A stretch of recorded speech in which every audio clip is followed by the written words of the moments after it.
ನಮಸ್ಕಾರ. ಮುಖ್ಯಾಂಶಗಳು. ಸಂಸತ್ನಲ್ಲಿ ಮುಂದುವರೆದ ಗದ್ದಲ.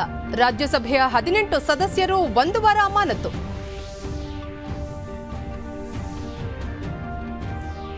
ಕಾರ್ಗಿಲ್ ಯೋಧರಿಗೆ ದೇಶಾದ್ಯಂತ ಗೌರವ ನಮನ.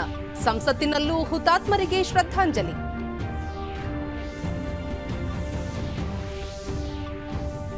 ಮೇಕೆದಾಟು ಯೋಜನೆ. ತಮಿಳುನಾಡಿನಿಂದ ಸುಪ್ರೀಂ ಕೋರ್ಟ್ಗೆ ಹೆಚ್ಚುವರಿ ದಾಖಲೆ ಸಲ್ಲಿಕೆ.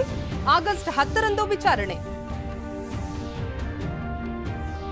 ಹಾಗೂ 5G ತರಂಗಾಂತರ ಗುಚ್ಚ ಹರಾಜು ಪ್ರಕ್ರಿಯೆ ಆರಂಭ. ಹಲವು ಖಾಸಗಿ ಸಂಸ್ಥೆಗಳು ಭಾಗಿ.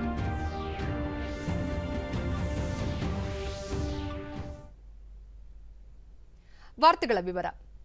ಮೇಲ್ಮನೆಯಲ್ಲಿ ನಿಯಮ ಉಲ್ಲಂಘಿಸಿ ಫಲಕ ಹಿಡಿದು ಧರಣಿ ನಡೆಸಿ ಘೋಷಣೆ ಕೂಗಿ ಕಲಾಪಕ್ಕೆ ಅಡ್ಡಿಪಡಿಸಿದ ಪ್ರತಿಪಕ್ಷಗಳ 18 ಸಂಸದರನ್ನು 1 ವಾರಗಳ ಕಾಲ ಅಮಾನತು ಮಾಡಿದ ಘಟನೆ ರಾಜ್ಯಸಭೆಯಲ್ಲಿಂದು ನಡೆದಿದೆ.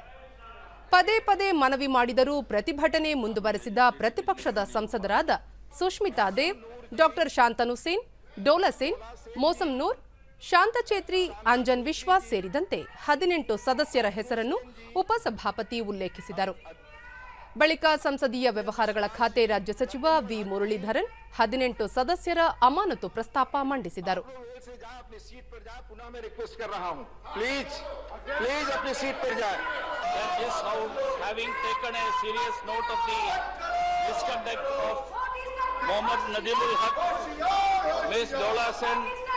श्रीमती शारदा छेत्री, श्री अबीर रंजन विश्वास, डॉक्टर शंतनु सेन, श्रीमती मौसम नूर, मिस सुष्मिता देव,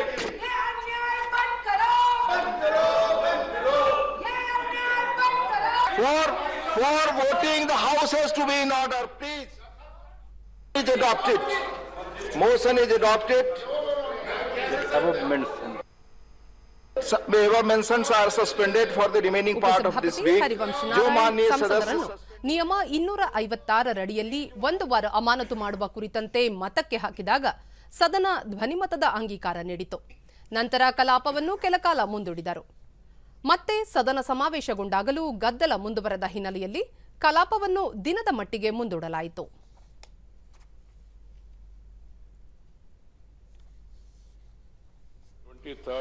ಇದಕ್ಕೂ ಮುನ್ನ ರಾಜ್ಯಸಭೆ ಕಲಾಪ ಆರಂಭವಾಗುತ್ತಿದ್ದಂತೆ ಸಭಾಪತಿ ಎಂ ವೆಂಕಯ್ಯ ನಾಯ್ಡು 1999ರಲ್ಲಿ ಭಾರತೀಯ ಯೋಧರು ಕಾರ್ಗಿಲ್ನಲ್ಲಿ ಶೌರ್ಯ ಪರಾಕ್ರಮ ಮೆರೆದು ಶತ್ರುಪಡೆಯ ಯೋಧರನ್ನು ಹಿಮ್ಮೆಟ್ಟಿಸಿದ ಸ್ಮರಣಾರ್ಥ 23ನೇ ಕಾರ್ಗಿಲ್ ವಿಜಯ್ ದಿವಸ್ ವರ್ಷಾಚರಣೆಯ ಸಂದರ್ಭದಲ್ಲಿ ಗೌರವ ನಮನ ಸಲ್ಲಿಸಿದರು. ಅತಿ ಎತ್ತರದ ಹಿಮಾಚ್ಛಾದಿತ ಗಿರಿ ಶಿಖರಗಳಲ್ಲಿ ಪ್ರತಿಕೂಲದ ಹವಾಮಾನದ ನಡುವೆಯೂ ಅಪ್ರತಿಮ ಶೌರ್ಯ ತೋರಿ ಗೆಲುವಿಗೆ ಕಾರಣರಾದ ಭಾರತೀಯ ಯೋಧರ ನಿಸ್ವಾರ್ಥ ಸೇವೆ ಮತ್ತು ಅಚಲ ವಿಶ್ವಾಸವನ್ನು ದೇಶ ಸದಾ ಸ್ಮರಿಸುತ್ತದೆ ಎಂದು ತಿಳಿಸಿದರು. ಭಾರತೀಯ ಯೋಧರ ಅನುಪಮ ದಿಟ್ಟತನ ಮತ್ತು ಶೌರ್ಯ ದೇಶದ ಮುಂಬರುವ ಪೀಳಿಗೆಗೂ ಸ್ಫೂರ್ತಿದಾಯಕವಾಗಿದೆ. ದೇಶದ ರಕ್ಷಣೆಗಾಗಿ ಹೋರಾಡಿದ ಹಾಗೂ ಬಲಿದಾನಗೈದ ಯೋಧರಿಗೆ ಗೌರವ ನಮನ ಸಲ್ಲಿಸುವುದಾಗಿ ತಿಳಿಸಿದರು. ಸದಸ್ಯರು ಎದ್ದು ನಿಂತು ಹುತಾತ್ಮರಾದ ಧೈರ್ಯಶಾಲಿ ಯೋಧರಿಗೆ ಮೌನ ಶ್ರದ್ಧಾಂಜಲಿ ಸಲ್ಲಿಸಿದರು.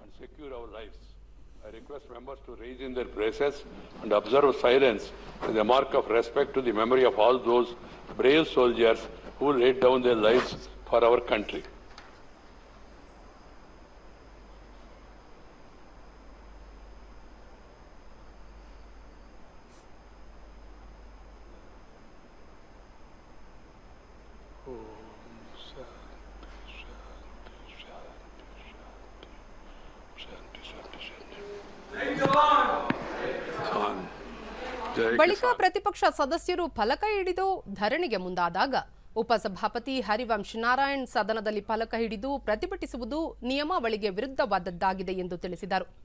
ಈ ಹಂತದಲ್ಲಿ ಸದನ ಮುಂದೂಡಿಕೆಯಾಯಿತು. ನಂತರ ಕೇಂದ್ರ ರಾಸಾಯನಿಕ ಮತ್ತು ರಸಗೊಬ್ಬರ ಖಾತೆ ರಾಜ್ಯ ಸಚಿವ ಭಗವಂತ್ ಖೂಬಾ ಅಂತಾರಾಷ್ಟ್ರೀಯ ಮಾರುಕಟ್ಟೆಯಲ್ಲಿ ರಸಗೊಬ್ಬರ ದರ ಹೆಚ್ಚಳವಾಗಿದ್ದಾಗಿಯೂ ಭಾರತದ ರೈತರಿಗೆ ಹೊರೆಯಾಗದಂತೆ ಸಬ್ಸಿಡಿ ದರವನ್ನು ಹೆಚ್ಚಿಸಿದರು ಎಂದು ತಿಳಿಸಿದರು. You don't want to hear this? Thank you. Thank you.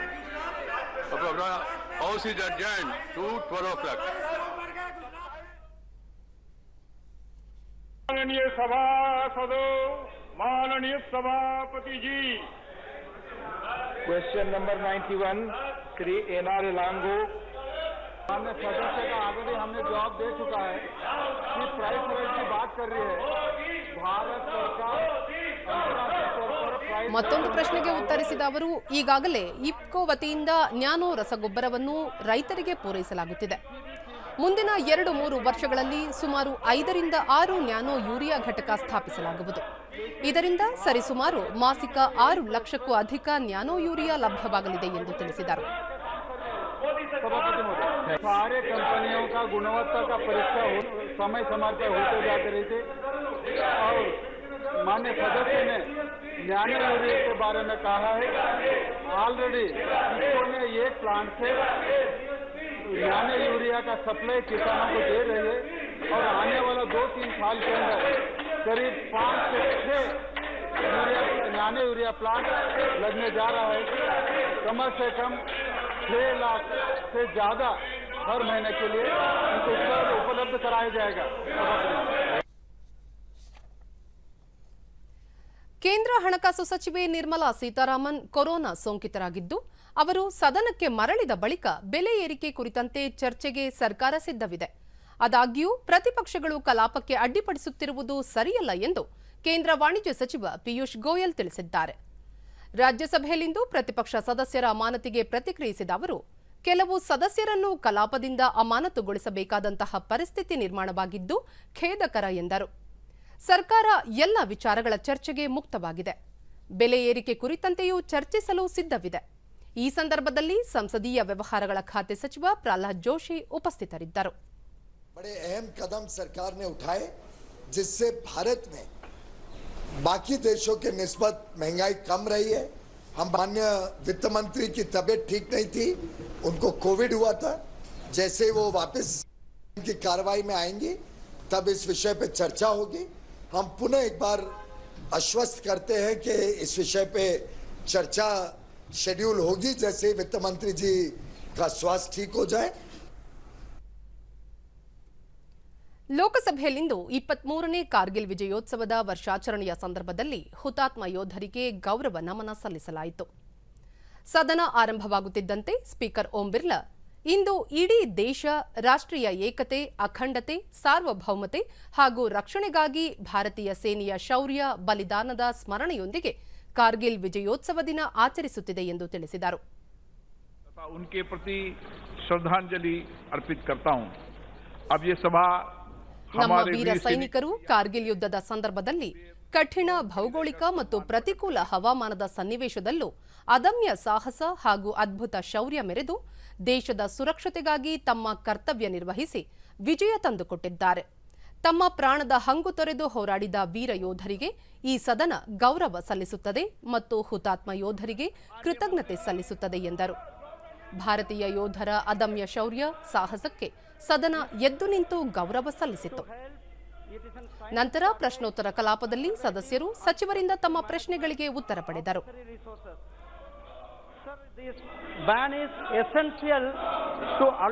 ಕೇಂದ್ರ ಪಶುಸಂಗೋಪನೆ, ಹೈನುಗಾರಿಕೆ ಮತ್ತು ಮೀನುಗಾರಿಕೆ ಖಾತೆ ರಾಜ್ಯ ಸಚಿವ ಡಾಕ್ಟರ್ ಎಲ್ ಮುರುಗನ್, ಮೀನುಗಾರಿಕೆ ನಿಷೇಧ ಅವಧಿ ವೈಜ್ಞಾನಿಕ ಸಲಹೆಯಾಗಿದ್ದು, ಜಲಚರ ಸಂಪನ್ಮೂಲಗಳ ಸಂರಕ್ಷಣೆ ಮತ್ತು ನಿರ್ವಹಣೆಗೆ ಹಾಗೂ ಸುಸ್ಥಿರ ಮೀನುಗಾರಿಕೆಗೆ ಈ ನಿಷೇಧ ಅನಿವಾರ್ಯವಾಗಿದೆ ಎಂದರು.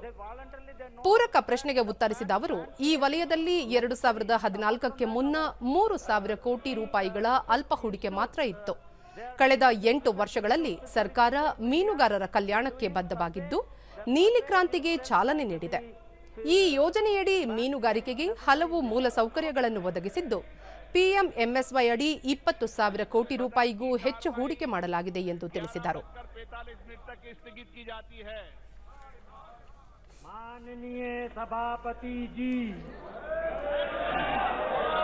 ನಂತರ ಗದ್ದಲ ಉಂಟಾದಾಗ ಮೊದಲಿಗೆ ಕಲಾಪವನ್ನು 11:45ಕ್ಕೆ ಮುಂದೂಡಲಾಯಿತು. ನಂತರ ಪ್ರಶ್ನೋತ್ತರ ಕಲಾಪ ಮುಂದುವರೆದಾಗ ಬಿಜೆಪಿ ಸದಸ್ಯೆ ಹೇಮಾ ಮಾಲಿನಿ, ಕಿಸಾನ್ ಕ್ರೆಡಿಟ್ ಉತ್ತರ ನೀಡಿದ ಕೃಷಿ ಮತ್ತು ರೈತರ ಕಲ್ಯಾಣ ಖಾತೆ ರಾಜ್ಯ ಸಚಿವ ಕೈಲಾಶ್ ಚೌಧರಿ, ಕಿಸಾನ್ ಕ್ರೆಡಿಟ್ ಕಾರ್ಡ್ ನೀಡಿಕೆಗೆ ಪಡೆಯಲಾಗುತ್ತಿದ್ದ ಶುಲ್ಕವನ್ನು ನಿಲ್ಲಿಸಲಾಗಿದೆ. ರೈತರಿಂದ ಯಾವುದೇ ಶುಲ್ಕವನ್ನು ಪಡೆಯುವುದಿಲ್ಲ. ಆನ್ಲೈನ್ ಮೂಲಕ ಸಹ ಅರ್ಜಿ ಸಲ್ಲಿಸಲು ಅವಕಾಶ ಕಲ್ಪಿಸಲಾಗಿದೆ ಎಂದು ಸ್ಪಷ್ಟಪಡಿಸಿದರು. ಪ್ರಧಾನಿ ನರೇಂದ್ರ ಮೋದಿ ನೇತೃತ್ವದ ಸರ್ಕಾರ ಎಲ್ಲ ವರ್ಗದ ರೈತರಿಗೆ ಬೆಂಬಲ ನೀಡಲು ಬದ್ಧವಾಗಿದೆ. ಕಿಸಾನ್ ಕ್ರೆಡಿಟ್ ಕಾರ್ಡ್ ವ್ಯಾಪ್ತಿಗೆ ಈಗ ಪಶುಪಾಲಕರು ಮತ್ತು ಮೀನುಗಾರರನ್ನು ಸೇರಿಸಲಾಗಿದೆ ಎಂದು ತಿಳಿಸಿದರು. जो नो ड्यूज लेने का कहा जाता है, इसमें विजिट चार्ज, प्रोसेसिंग फी और फाइल चार्जेस किए जाते हैं, उसे समाप्त किया जाए. किसानों से अफिडेविट किया जाए. अभ्यर्थी बाद वाले की कार्यवाही आज दोपहर 2 बजे तक के लिए स्थगित की जाती है.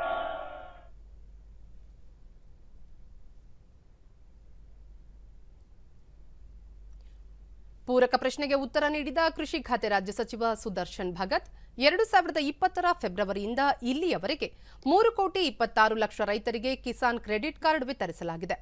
ಇದಕ್ಕೆ ಮಂಜೂರಾದ ಒಟ್ಟು ಮೊತ್ತದ ಮಿತಿ 3,70,00,000 ರೂಪಾಯಿಯಾಗಿದೆ ಎಂದು ತಿಳಿಸಿದರು. ಪಿಎಂ ಕಿಸಾನ್ ಫಲಾನುಭವಿಗಳಿಗೆ ರಿಯಾಯಿತಿ ದರದಲ್ಲಿ ಸಾಲ ಸೌಲಭ್ಯ ಒದಗಿಸಲು ಸುಮಾರು 2.5 ಕೋಟಿ ರೈತರಿಗೆ ಕಿಸಾನ್ ಕ್ರೆಡಿಟ್ ಕಾರ್ಡ್ ವಿತರಿಸಲು ವಿಶೇಷ ಅಭಿಯಾನ ಕೈಗೊಳ್ಳಲಾಗಿದೆ ಎಂದರು. ಮುಂದಿನ ಪೀಳಿಗೆಯ ಪ್ರಸಾರ ಸೇವೆಗೆ ಪರಿಹಾರ ಒದಗಿಸಲು ಮತ್ತು ಡಿಜಿಟಲ್ ಟೆರೆಸ್ಟ್ರಿಯಲ್ ಪ್ರಸಾರವನ್ನು 5G ಪ್ರಸಾರದ ಗುಣಮಟ್ಟಕ್ಕೆ ಸರಿದೂಗಿಸಲು ಐಐಟಿ ಕಾನ್ಪುರದೊಂದಿಗೆ ಪ್ರಸಾರ ಭಾರತಿ ತಿಳಿವಳಿಕೆ ಒಡಂಬಡಿಕೆ ಮಾಡಿಕೊಂಡಿದೆ ಎಂದು ಕೇಂದ್ರ ವಾರ್ತಾ ಮತ್ತು ಪ್ರಸಾರ ಸಚಿವ ಅನುರಾಗ್ ಸಿಂಗ್ ಠಾಕೂರ್ ತಿಳಿಸಿದ್ದಾರೆ. ಲೋಕಸಭೆಗಿಂದು ನೀಡಿದ ಲಿಖಿತ ಉತ್ತರದಲ್ಲಿ ಅವರು ಪ್ರಸ್ತುತ ದೂರದರ್ಶನ 23 ಡಿಜಿಟಲ್ ಟೆರೆಸ್ಟ್ರಿಯಲ್ ಟ್ರಾನ್ಸ್ಮಿಟರ್ ಹೊಂದಿದ್ದು ಅವು ದೇಶದ 19 ತಾಣಗಳಲ್ಲಿ ಕಾರ್ಯಾಚರಣೆಯಲ್ಲಿವೆ ಎಂದು ತಿಳಿಸಿದ್ದಾರೆ.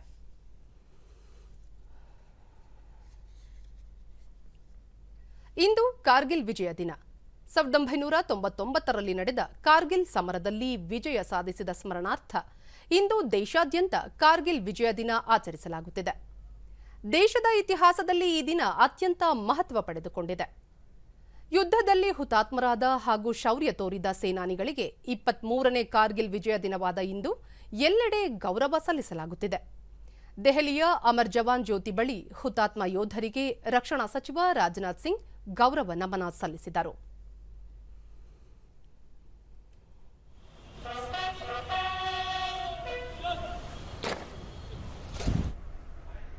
रक्षा सचिव डॉक्टर अजय कुमार ने भी ರಕ್ಷಣಾ ಖಾತೆ ರಾಜ್ಯ ಸಚಿವ ಅಜಯ್ ಭಟ್ಟ ಗೌರವ ಸಲ್ಲಿಸಿದರು.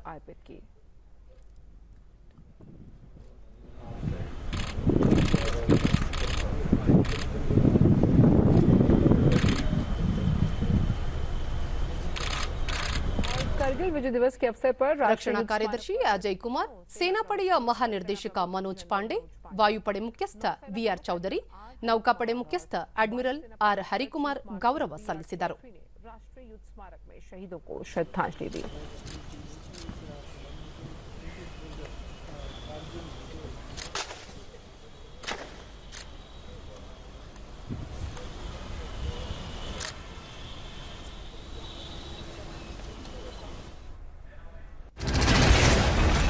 ಪ್ರಧಾನಿ ನರೇಂದ್ರ ಮೋದಿ, ಕಾರ್ಗಿಲ್ ವಿಜಯ್ ದಿವಸ್ ತಾಯಿ ಭಾರತೀಯ ಹೆಮ್ಮೆ ಮತ್ತು ವೈಭವದ ಸಂಕೇತವಾಗಿದೆ.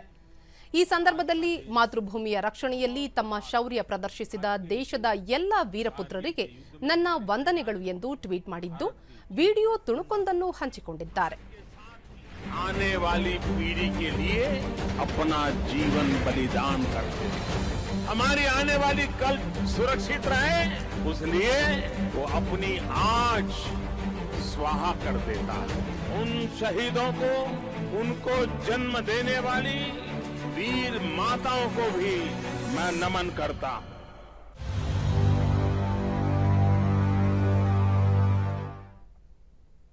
ಈ ಮಧ್ಯೆ ರಾಷ್ಟ್ರಪತಿ ದ್ರೌಪದಿ ಮುರ್ಮು ತಮ್ಮ ಟ್ವೀಟ್ ಸಂದೇಶದಲ್ಲಿ ಸಶಸ್ತ್ರ ಪಡೆಗಳ ಅಸಾಧಾರಣ ಶೌರ್ಯದಿಂದ ಕಾರ್ಗಿಲ್ ವಿಜಯ ಸಾಧಿಸಲು ಸಾಧ್ಯವಾಗಿದ್ದು, ದೇಶ ರಕ್ಷಣೆಗಾಗಿ ಹುತಾತ್ಮರಾದ ಎಲ್ಲ ವೀರ ಸೈನಿಕರಿಗೆ ನಮಿಸುತ್ತೇನೆ.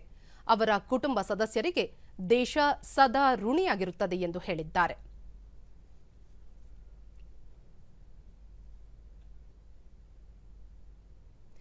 ಬೆಂಗಳೂರಿನ ನೆಹರು ತಾರಾಲಯ ಸಮೀಪವಿರುವ ರಾಷ್ಟ್ರೀಯ ಮಿಲಿಟರಿ ಸ್ಮಾರಕದಲ್ಲಿ ಕಾರ್ಗಿಲ್ ವಿಜಯ ದಿವಸದ ಅಂಗವಾಗಿ ಗಣ್ಯರು ಗೌರವ ಸಮರ್ಪಿಸಿದರು. ವಿಧಾನಸಭಾಧ್ಯಕ್ಷ ವಿಶ್ವೇಶ್ವರ ಹೆಗಡೆ ಕಾಗೇರಿ ಸೇರಿದಂತೆ ಹಲವು ಗಣ್ಯರು ವೀರ ಯೋಧರಿಗೆ ಗೌರವ ಸಲ್ಲಿಸಿದರು.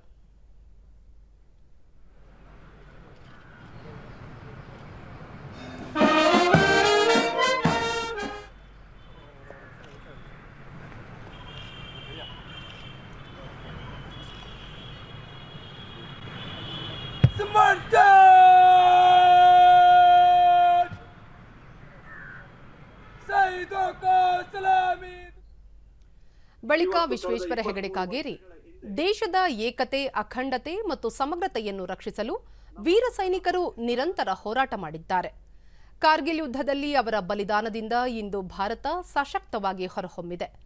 ನಮ್ಮೆಲ್ಲ ಚಟುವಟಿಕೆಗಳಲ್ಲಿ ದೇಶ ಮೊದಲು ಎಂಬ ಭಾವನೆಯನ್ನು ಜಾಗೃತವಾಗಿಟ್ಟುಕೊಳ್ಳಬೇಕು ಎಂದರು. ಮುಖ್ಯಮಂತ್ರಿ ಬಸವರಾಜ ಬೊಮ್ಮಾಯಿ ಕಾರ್ಗಿಲ್ ಯುದ್ಧದಲ್ಲಿ ವೀರಮರಣ ಹೊಂದಿದ ಯೋಧರಿಗೆ ಕಾರ್ಗಿಲ್ ವಿಜಯ ದಿವಸದಂದು ಗೌರವಪೂರ್ಣ ನಮನಗಳು. ಹುತಾತ್ಮ ಯೋಧರ ಅಪ್ರತಿಮ ಶೌರ್ಯ, ಸಾಹಸ, ತ್ಯಾಗ, ಬಲಿದಾನಗಳನ್ನು ಈ ದೇಶ ಸದಾ ಸ್ಮರಿಸಲಿದೆ ಎಂದು ತಮ್ಮ ಟ್ವೀಟ್ನಲ್ಲಿ ತಿಳಿಸಿದ್ದಾರೆ. ಕೋಲಾರ ಜಿಲ್ಲಾ ಮಾಜಿ ಯೋಧರ ಟ್ರಸ್ಟ್ನಿಂದ ಕಾರ್ಗಿಲ್ ವಿಜಯ ದಿನದ ಅಂಗವಾಗಿ ತ್ರಿವರ್ಣ ಧ್ವಜ ಪ್ರದರ್ಶನ ಮತ್ತು ಜಾಥಾ ಹಮ್ಮಿಕೊಳ್ಳಲಾಗಿತ್ತು.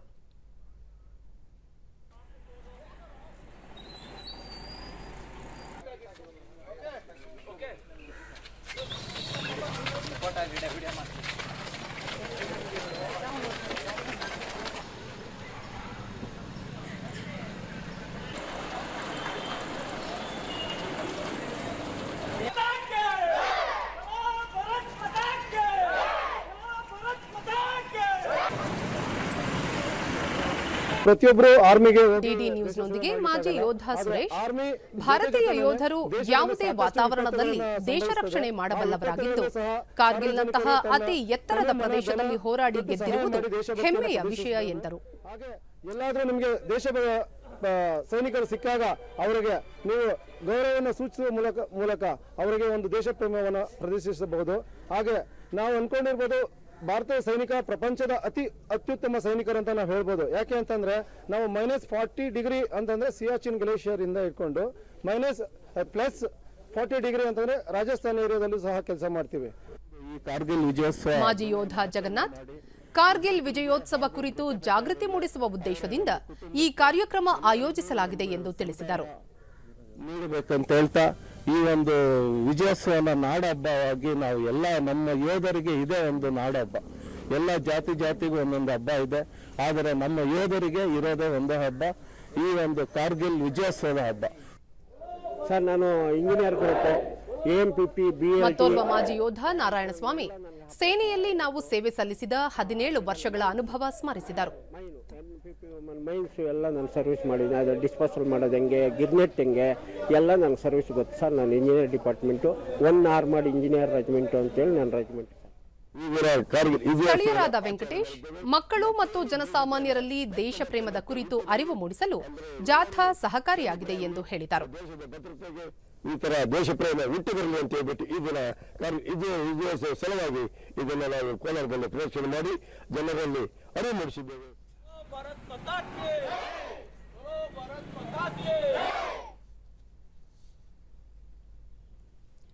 ನೂತನ ರಾಷ್ಟ್ರಪತಿ ದ್ರೌಪದಿ ಮುರ್ಮು ಅವರನ್ನು ಇಂದು ಪ್ರಧಾನಿ ನರೇಂದ್ರ ಮೋದಿ ಭೇಟಿಯಾಗಿ ಮಾತುಕತೆ ನಡೆಸಿದರು. ರಾಷ್ಟ್ರಪತಿ ಭವನದಲ್ಲಿ ಪ್ರಧಾನಿ ಅವರು ಮುರ್ಮು ಅವರಿಗೆ ಪುಷ್ಪಗುಚ್ಛ ನೀಡಿ ಶುಭ ಕೋರಿದರು. ಭಾರತದ ನೂತನ ರಾಷ್ಟ್ರಪತಿ ದ್ರೌಪದಿ ಮುರ್ಮು ಅವರಿಗೆ ಚೈನಾ ಅಧ್ಯಕ್ಷ ಕ್ಸಿ ಜಿನ್ಪಿಂಗ್ ಅಭಿನಂದನೆ ಸಲ್ಲಿಸಿದ್ದಾರೆ.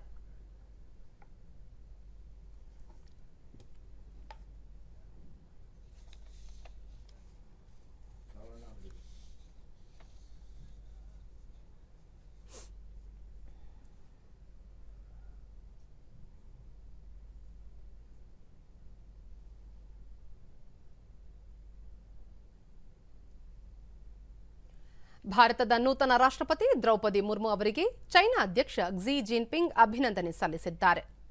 ಪರಸ್ಪರ ರಾಜಕೀಯ ವಿಶ್ವಾಸವರ್ಧನೆ, ಆಳವಾದ ರಾಜಕೀಯ ಸಹಕಾರ, ರಕ್ಷಣಾ ಪಡೆಗಳ ಸೂಕ್ತ ನಿರ್ವಹಣೆ ಮತ್ತು ಭಾರತ ಚೈನಾ ಬಾಂಧವ್ಯವನ್ನು ಸರಿ ಮಾರ್ಗದಲ್ಲಿ ತೆಗೆದುಕೊಂಡು ಹೋಗುವ ನಿಟ್ಟಿನಲ್ಲಿ ಅವರೊಂದಿಗೆ ಒಗ್ಗೂಡಿ ಕೆಲಸ ಮಾಡಲು ಸಿದ್ಧ ಎಂದು ತಿಳಿಸಿದ್ದಾರೆ.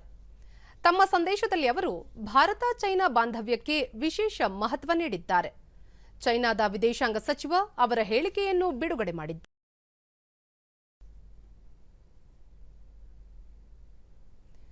ದೆಹಲಿ ಪ್ರವಾಸದಲ್ಲಿರುವ ಮುಖ್ಯಮಂತ್ರಿ ಬಸವರಾಜ ಬೊಮ್ಮಾಯಿ ಇಂದು ಸಹ ಹಲವು ಕೇಂದ್ರ ಸಚಿವರನ್ನು ಭೇಟಿಯಾಗಿ ರಾಜ್ಯದಲ್ಲಿ ನನೆಗುದಿಗೆ ಬಿದ್ದಿರುವ ವಿವಿಧ ಯೋಜನೆಗಳ ಕುರಿತು ಚರ್ಚಿಸಿದರು. ಈ ಮಧ್ಯೆ ನಿನ್ನೆ ವಿವಿಧ ಸಚಿವರ ಜೊತೆ ಚರ್ಚೆ ನಡೆಸಿದ ನಂತರ ಅವರು ರಾಜ್ಯದ ಕರಾವಳಿ ಪ್ರದೇಶಗಳಿಗೂ ಕರಾವಳಿ ನಿಯಂತ್ರಣಾ ವಲಯ ವಿಸ್ತರಣೆ ಪಡೆಯಲು ಚೆನ್ನೈನ ಪ್ರಾದೇಶಿಕ ಕಚೇರಿಯಿಂದ ಅನುಮತಿ ದೊರೆತಿದ್ದು ಕರಾವಳಿ ಪ್ರದೇಶ ಅಭಿವೃದ್ಧಿಗೊಳ್ಳಲಿದೆ. ಗೋವಾ ಹಾಗೂ ಕೇರಳ ರಾಜ್ಯಗಳಲ್ಲಿ ಕರಾವಳಿ ನಿಯಂತ್ರಣ ವಲಯ ವಿಸ್ತರಣೆಗೆ ಅನುಮತಿ ನೀಡಿರುವುದರಿಂದ ಹೋಟೆಲ್ ಪ್ರವಾಸೋದ್ಯಮ ಅಭಿವೃದ್ಧಿಗೆ ಅನುಕೂಲವಾಗಲಿದೆ ಎಂದರು. ರಾಜ್ಯದ 330 ಕಿಲೋಮೀಟರ್ ಉದ್ದದ ಕರಾವಳಿ ಪ್ರದೇಶದ ಅಭಿವೃದ್ಧಿಯ ಜೊತೆ ಆರ್ಥಿಕತೆ, ಪ್ರವಾಸೋದ್ಯಮ, ಮೀನುಗಾರಿಕೆ ಸೇರಿದಂತೆ ಕರಾವಳಿ ಭಾಗದ ಚಟುವಟಿಕೆಗಳು ಅಭಿವೃದ್ಧಿ ಹೊಂದಲಿವೆ ಎಂದು ಅವರು ಹೇಳಿದರು. ರಾಜ್ಯದ ಯೋಜನೆಗಳಿಗೆ ಶೀಘ್ರಗತಿಯಲ್ಲಿ ಮಂಜೂರಾತಿ ಪಡೆಯಲು ಕೇಂದ್ರ ಸಚಿವರೊಂದಿಗೆ ಖುದ್ದು ಭೇಟಿಯಾಗುವುದಾಗಿ ತಿಳಿಸಿದರು. ಕೇಂದ್ರ ಸಚಿವ ಭೂಪೇಂದರ್ ಯಾದವ್ ಅವರನ್ನು ಕೇಂದ್ರ ಸಚಿವರು ಒಳಗೊಂಡಂತೆ ರಾಜ್ಯದ ನಿಯೋಗದೊಂದಿಗೆ ಭೇಟಿಯಾಗಿದ್ದು, ಕಸ್ತೂರಿ ರಂಗನ್ ವರದಿಯನ್ನು ಅನುಷ್ಠಾನದಿಂದ ಎದುರಾಗಲಿರುವ ಪರಿಣಾಮಗಳ ಬಗ್ಗೆ ಚರ್ಚೆ ನಡೆಸಲಾಗಿದೆ. ವರದಿಯಿಂದ ಜನಜೀವನಕ್ಕೆ ತೊಂದರೆಯಾಗುತ್ತಿದ್ದು, ಈ ಹಿನ್ನೆಲೆಯಲ್ಲಿ ಹಲವು ರಿಯಾಯಿತಿಗಳನ್ನು ನೀಡುವಂತೆ ಕೋರಲಾಗಿದೆ ಎಂದರು. ನಾಡಿದ್ದು ತಮ್ಮ ನೇತೃತ್ವದ ಸರ್ಕಾರಕ್ಕೆ 1 ವರ್ಷ ಹಾಗೂ ಬಿಜೆಪಿಯ 3 ವರ್ಷಗಳ ಆಡಳಿತ ಪೂರೈಸಿರುವ ಹಿನ್ನೆಲೆಯಲ್ಲಿ ದೊಡ್ಡಬಳ್ಳಾಪುರದಲ್ಲಿ 1 ವರ್ಷದ ಸಾಧನಾ ಸಮಾವೇಶ ಜನೋತ್ಸವ ನಡೆಯಲಿದ್ದು, ಬಿಜೆಪಿ ರಾಷ್ಟ್ರೀಯ ಅಧ್ಯಕ್ಷ ಜೆಪಿ ನಡ್ಡಾ ಸಮಾರಂಭದಲ್ಲಿ ಭಾಗವಹಿಸಲಿದ್ದಾರೆ ಎಂದು ಮುಖ್ಯಮಂತ್ರಿ ತಿಳಿಸಿದರು. ಅಲ್ಲೇನು ಜನ ಇದ್ದಾರೆ, ಬದುಕ್ತಾರೆ, ಅವರ ಅಭಿಪ್ರಾಯ ಇಲ್ಲದೇ ಆಗಿರುವಂಥದ್ದು ಮತ್ತು ಈ ಎಲ್ಲ ಆ್ಯಕ್ಟಿವಿಟಿಯಿಂದ ಹೆಂಗೆ ಪರಿಸರ ಉಳಿದಿದೆ, ಆದ್ದರಿಂದ ನ್ಯಾಚುರಲ್ ಲ್ಯಾಂಡ್ಸ್ಕೇಪು ಮತ್ತು ಕಲ್ಚರಲ್ ಲ್ಯಾಂಡ್ಸ್ಕೇಪ್ ಇವೆರಡನ್ನೂ ಕೂಡ ನೋಡ್ಕೋಬೇಕು ಅಂತ ಆ ಕಮಿಟಿಯ ಟರ್ಮ್ಸ್ ಆಫ್ ರೆಫರೆನ್ಸಲ್ಲಿದೆ. ಬೆಂಗಳೂರು ನಗರ ಪ್ರದೇಶಗಳಲ್ಲಿ ಹಲವಾರು ಸಮಸ್ಯೆ ಹಾಗೂ ಸವಾಲುಗಳಿವೆ. ಇವುಗಳ ಕುರಿತು ಚರ್ಚಿಸುವುದಕ್ಕಿಂತ ಪರಿಹಾರ ಕಂಡುಹಿಡಿಯುವುದು ಮುಖ್ಯ ಎಂದು ಉನ್ನತ ಶಿಕ್ಷಣ ಸಚಿವ ಡಾಕ್ಟರ್ ಸಿಎನ್ ಅಶ್ವತ್ಥನಾರಾಯಣ ಅಭಿಪ್ರಾಯಪಟ್ಟರು. ಬೆಂಗಳೂರಿನಲ್ಲಿಂದು ಕಾರ್ಯಕ್ರಮವೊಂದರಲ್ಲಿ ಮಾತನಾಡಿ, ನಗರ ಪ್ರದೇಶಗಳ ಪ್ರಗತಿ ಜೊತೆಗೆ ಸುಸ್ಥಿರತೆಯನ್ನು ಸಾಧಿಸಬೇಕಾದ ಅಗತ್ಯವಿದೆ. ನಗರ ಪ್ರದೇಶದಲ್ಲಿ ಕೃಷಿ ಚಟುವಟಿಕೆ ಇಲ್ಲ ಎನ್ನುವ ಪರಿಸ್ಥಿತಿ ಇದೆ.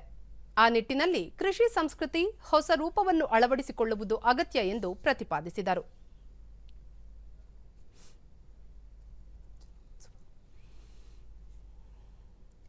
ಇದೇ 28ರಂದು ರಾಜ್ಯಮಟ್ಟದ ಜನೋತ್ಸವ ಸಮಾವೇಶ ಆಯೋಜಿಸಲಾಗಿದೆ ಎಂದು ಆರೋಗ್ಯ ಸಚಿವ ಕೆ ಸುಧಾಕರ್ ಹೇಳಿದ್ದಾರೆ.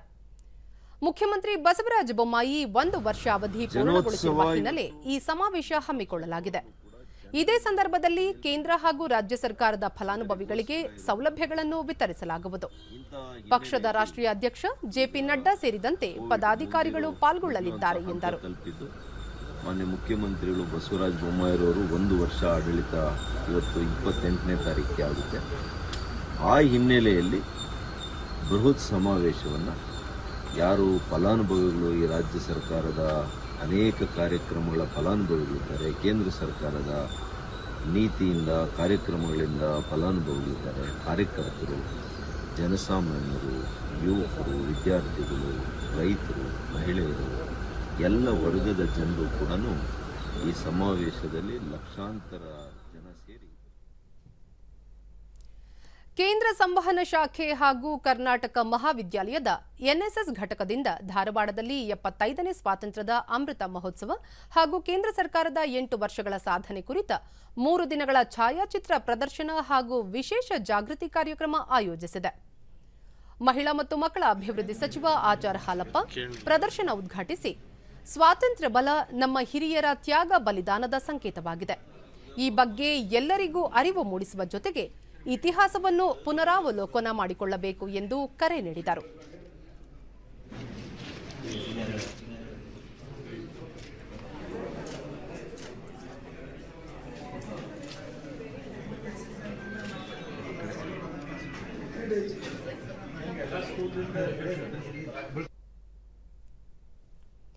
ಮೇಕೆದಾಟು ನಿರ್ಮಾಣ ಯೋಜನೆ ಕುರಿತಂತೆ ರಿಟ್ ಅರ್ಜಿ ವಿಚಾರಣೆಯನ್ನು ಕೈಗೆತ್ತಿಕೊಂಡ ಸುಪ್ರೀಂ ಕೋರ್ಟ್ ಕಲಾಪವನ್ನು ಆಗಸ್ಟ್ 10ಕ್ಕೆ ಮುಂದೂಡಿದೆ. ಯೋಜನೆ ಕುರಿತಂತೆ ತಮಿಳುನಾಡು ಆಕ್ಷೇಪ ವ್ಯಕ್ತಪಡಿಸಿರುವ ಜೊತೆಗೆ ವಿಚಾರಣೆ ವೇಳೆ ಹೆಚ್ಚುವರಿ ಲಿಖಿತ ದಾಖಲೆಗಳನ್ನು ಸುಪ್ರೀಂ ಕೋರ್ಟ್ ಮುಂದೆ ಇಂದು ಸಲ್ಲಿಸಿತು. ಈ ಹಿನ್ನೆಲೆಯಲ್ಲಿ ಇದಕ್ಕೆ ವಿವರ ನೀಡಲು ಕಾಲಾವಕಾಶ ನೀಡಬೇಕು ಎಂದು ರಾಜ್ಯಪರ ವಾದ ಮಾಡುತ್ತಿರುವ ವಕೀಲ ಶ್ಯಾಮ್ ದಿವಾನ್ ಮನವಿ ಮಾಡಿದರು. ಈ ವೇಳೆ ಕರ್ನಾಟಕದ ಆಕ್ಷೇಪಗಳಿದ್ದರೆ ಸಲ್ಲಿಸುವಂತೆ ಉಭಯ ರಾಜ್ಯಗಳಿಗೆ ನ್ಯಾಯಪೀಠ ಸೂಚನೆ ನೀಡಿ ವಿಚಾರಣೆಯನ್ನು ಆಗಸ್ಟ್ 10ಕ್ಕೆ ಮುಂದೂಡಿದೆ. ಮೇಕೆದಾಟು ಅರ್ಜಿ ವಿಚಾರಣಾ ಹಂತದಲ್ಲಿದ್ದು ಕಾವೇರಿ ನಿರ್ವಹಣಾ ಪ್ರಾಧಿಕಾರದಲ್ಲಿ ಸದ್ಯಕ್ಕೆ ಚರ್ಚೆಯಾಗಬಾರದು ಎಂದು ತಮಿಳುನಾಡು ನ್ಯಾಯಾಲಯದ ಮುಂದೆ ತಿಳಿಸಿದೆ.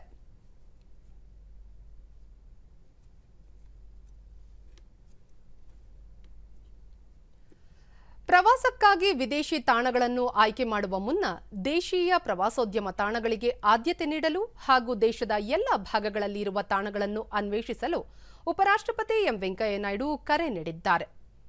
ಈಶಾನ್ಯ ಭಾರತದ ಪ್ರವಾಸೋದ್ಯಮಕ್ಕೆ ಉತ್ತೇಜನ ನೀಡುವ ಅಗತ್ಯವಿದೆ ಎಂದ ಅವರು, ನಿರಂತರ ಜನಸಂಪರ್ಕ ದೇಶದ ಏಕತೆ ಮತ್ತು ಸಮಗ್ರತೆಯನ್ನು ಬಲಪಡಿಸುತ್ತದೆ ಎಂದು ಅಭಿಪ್ರಾಯಪಟ್ಟಿದ್ದಾರೆ. ಈಶಾನ್ಯ ಭಾರತದ 8 ರಾಜ್ಯಗಳಾದ್ಯಂತ ಪ್ರವಾಸ ಕೈಗೊಂಡ 18 ರಾಜ್ಯಗಳ 5 ಮಹಿಳೆಯರು ಸೇರಿದಂತೆ 75 ಬೈಕ್ ಸವಾರರನ್ನೊಳಗೊಂಡ ಗಾಲಿಯ ಮೇಲೆ ಈಶಾನ್ಯ ತಂಡದೊಂದಿಗೆ ಸಂವಾದ ನಡೆಸಿದ ಅವರು, ಈಶಾನ್ಯ ಭಾರತ ಪ್ರವಾಸಿಗರ ಸ್ವರ್ಗ ಎಂದು ಬಣ್ಣಿಸಿದರು.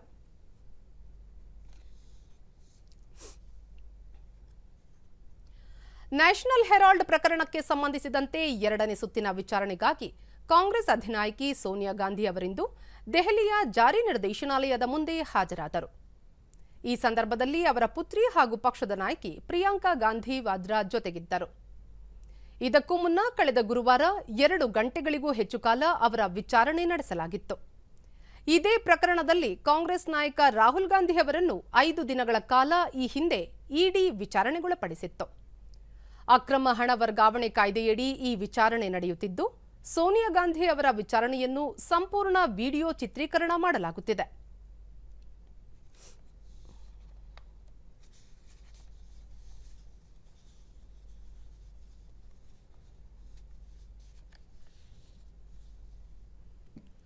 ಫೈವ್ ಜಿ ತರಂಗಾಂತರ ಹರಾಜು ಪ್ರಕ್ರಿಯೆ ಇಂದಿನಿಂದ ಆರಂಭಗೊಂಡಿದೆ.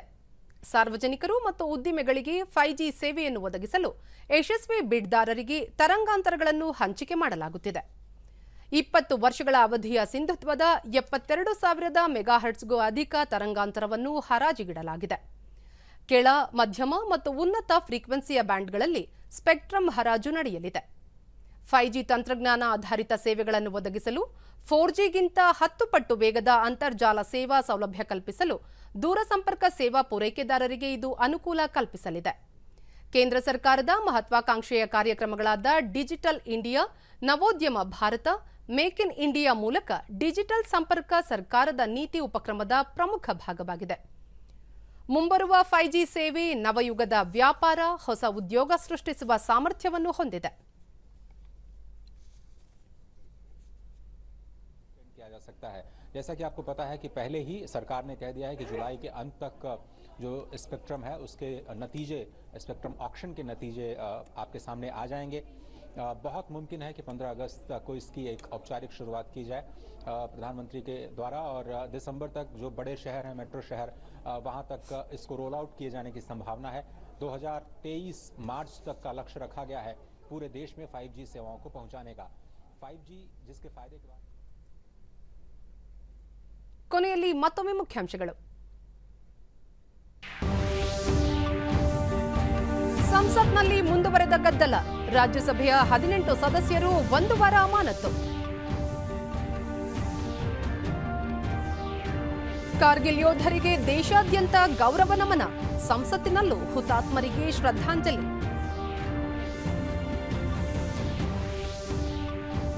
ಮೇಕೆದಾಟು ಯೋಜನೆ, ತಮಿಳುನಾಡಿನಿಂದ ಸುಪ್ರೀಂ ಕೋರ್ಟ್ಗೆ ಹೆಚ್ಚುವರಿ ದಾಖಲೆ ಸಲ್ಲಿಕೆ, ಆಗಸ್ಟ್ 10ರಂದು ವಿಚಾರಣೆ. ಹಾಗೂ 5G ತರಂಗಾಂತರ ಗುಚ್ಚ ಹರಾಜು ಪ್ರಕ್ರಿಯೆ ಆರಂಭ, ಹಲವು ಖಾಸಗಿ ಸಂಸ್ಥೆಗಳು ಭಾಗಿ.